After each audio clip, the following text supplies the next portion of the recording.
বাংলাদেশে নতুন এক সন্ত্রাসবাদ শুরু হচ্ছে, তার নাম ইস্কনবাদ। আমরা দেখলাম ইস্কনবাদের মাধ্যমে আমাদের বাংলাদেশের আমাদের প্রতিবেশী যাদের সাথে আমরা সবসময় খেলাধুলা করেছি, একসাথে খেয়েছি, একসাথে চলি, আমাদের হিন্দু ভাইদেরকে তারা সন্ত্রাসী হিসেবে প্রচেষ্টা চালাচ্ছে, সন্ত্রাসী হিসেবে চিত্রায়িত করার। আমরা সতর্ক রয়েছি, বাংলাদেশে কোনো সন্ত্রাসীর জায়গা হবে না ইনশাআল্লাহ। 68 হিজরিতে বাংলাদেশে লালমনিরহাটে একটা মসজিদ পাওয়া যায়, যেই মসজিদের নাম সাহাবা মসজিদ। এই সাহাবা মসজিদকে ভিত্তি ধরলে ইসলামের সেই সূচনা লগ্নেই বাংলাদেশের সম্পর্ক ইসলামের সাথে হয়ে যায়, এটা আমরা দেখতে পাই। এরপরে 712 খ্রিস্টাব্দে আমরা দেখলাম মুহাম্মদ বিন কাসিমের নেতৃত্বে ভারত বিজয়ের মধ্য দিয়ে পাক ভারত উপমহাদেশ ইসলামের রাজনৈতিক বিজয় হয়। এরপর থেকে ইসলাম বাংলাদেশ এই উপমহাদেশে ইসলাম বিজয়ী শক্তি হিসেবেই ছিল। পরবর্তীতে ব্রিটিশ আগ্রাসন, ব্রিটিশ বৈষম্য, পাকিস্তানি পাপ এবং পাকিস্তান পরবর্তী বাংলাদেশের মুক্তিযুদ্ধ পরবর্তী সময়ে সময়ে শাসকদের ফেসিবাদী আচরণ, স্বৈরাচারী আচরণ এবং সর্বশেষ আওয়ামী দুঃশাসনে আমরা বারবারই জুলুমের শিকার হয়েছি। বর্তমান বাংলাদেশ জুলাই আন্দোলন, জুলাই সংগ্রাম পরবর্তী আমরা যে বাংলাদেশ দেখলাম, আমরা দেখলাম এদিকে আমাদের বঙ্গ অভিভাবক পীর সাহেব চরমোনার নেতৃত্বে একটা শুদ্ধ ধারার একটা রাজনৈতিক সংস্কৃতি চালু হয়েছে এবং বাংলাদেশের মানুষ এটাকে গ্রহণ করেছে। কিন্তু বিপরীতে আমরা দেখলাম পুরনো কিছু দল, পুরনো কিছু গোষ্ঠী তারা সেই ফেসিবাদী আচরণ করেছে, যারা পূর্বে তারা অতীতে এই আচরণগুলো করেছিল সরকারে থাকা অবস্থায়। সেই সাথে আমরা দেখলাম ধর্মীয় ভণ্ডামির নামে কিছু ব্যক্তি, কিছু গোষ্ঠী আমাদের দ্বীনি অঙ্গনের মাঝে ধর্মীয় জায়গাগুলোয় আঘাত হানার চেষ্টা করছে।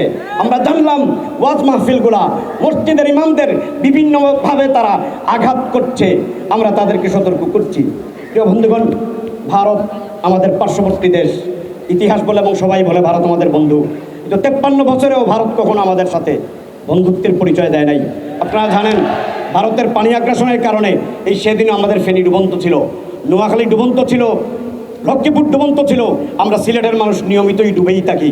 এই টিপাইমুখ বাঁধ, ভারতের পানি আগ্রাসন এবং বাংলাদেশকে মরুকরণের জন্য ভারতের যেই চক্রান্ত, এই চক্রান্তকে রুখে দেওয়ার জন্য আমাদের বঙ্গ অভিভাবক পীর সাহেব চরমোনার নেতৃত্বে 2009 সালের 24-25 ডিসেম্বরে যে ঐতিহাসিক লং মার্চ হয়েছিল, সেই লং মার্চের সফল আলহামদুলিল্লাহ বাংলাদেশ ভোগ করছে।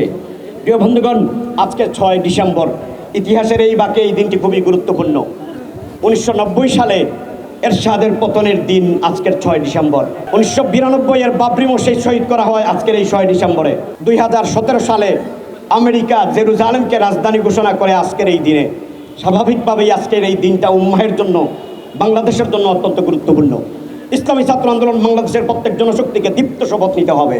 স্বৈরাচার এরশাদের পতন এবং জেরুজালেম রাজধানী হওয়ার বিষয়গুলা ব্যাপারে আমাদের সতর্ক সচেতন থাকতে হবে। কখনোই কোনো জায়গায় আমরা কোনো পাতা ফাতে পা দিব না ইনশাআল্লাহ। বাংলাদেশে নতুন এক সন্ত্রাসবাদ শুরু হচ্ছে, তার নাম ইস্কনবাদ। আমরা দেখলাম ইস্কনবাদের মাধ্যমে আমাদের বাংলাদেশের আমাদের প্রতিবেশী যাদের সাথে আমরা সবসময় খেলাধুলা করেছি, একসাথে খেয়েছি, একসাথে চলি, আমাদের হিন্দু ভাইদেরকে তারা সন্ত্রাসী হিসেবে প্রচেষ্টা চালাচ্ছে, সন্ত্রাসী হিসেবে চিত্রায়িত করার। আমরা সতর্ক রয়েছি, বাংলাদেশে কোনো সন্ত্রাসীর জায়গা হবে না ইনশাআল্লাহ। ইসলামী ছাত্র আন্দোলন বাংলাদেশ ইস্কনবাদকে রুখে দিবে ইনশাআল্লাহ। প্রিয় বন্ধুগণ, এই পর্যায়ে